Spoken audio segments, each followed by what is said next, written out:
നിങ്ങളെ ഫ്രണ്ട്സ് നിങ്ങളെ ചോദിക്കാറുണ്ട് എന്തിനാണ് നിങ്ങൾ ആനിമെ കാണുന്നത്, അതിൽ നിങ്ങൾ എന്താണ് പഠിക്കുന്നതെന്നാണ് നിങ്ങളെ ഫ്രണ്ട്സ് ചോദിക്കാറുണ്ടോ എന്ന് അയാൾക്ക് ഈ വീഡിയോ ഷെയർ ചെയ്യും. ഓരോ ആനിമയിൽ നിന്ന് നമ്മൾ ഓരോ കാര്യങ്ങളാണ് നമ്മൾ പഠിക്കുന്നത്. എക്സാമ്പിൾ സോറയും ലൂഫി നമുക്ക് കാണിച്ചു തരുന്നത് എങ്ങനെ ഫുഡിനെ വേസ്റ്റ് ചെയ്യരുതെന്നാണ് കാണിച്ചത്. പിന്നെ നമ്മളുടെ Deku, if you have a dream you have to give 100% of your power.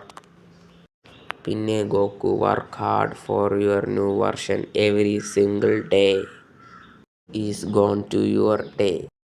നാറൂട്ടോയും Asta പോലെ നെവർ ഗിവ് അപ്പിനെ പറ്റിയാണ് അവർ രണ്ടുപേരും നമുക്ക് പറഞ്ഞു തരുന്നത്. വളരെ ഇമ്പോർട്ടൻ്റ് ആയ ഒരു പാഠവും കൂടെ പഠിപ്പിച്ചു തരുന്ന ഡീമൺ സ്ലേയറിലൂടെ ടാഞ്ചിറോ. ഫാമിലിയും കൈൻഡ്നെസ്സും കൂടെയാണ് ഈ ആനിമെ നമുക്ക് പഠിപ്പിച്ചു തരുന്നത്. ഇതേപോലെ കുറേ ആനിമെ ഇനിയുണ്ട്. അതേപോലെ സോളോ ലെവലിൽ നിങ്ങൾ എന്താണ് പഠിച്ചതെന്ന് കമൻറ്റിൽ പറയൂ. അപ്പോൾ താങ്ക് യു ഫോർ വാച്ചിങ്. നിങ്ങൾക്ക് ഇഷ്ടം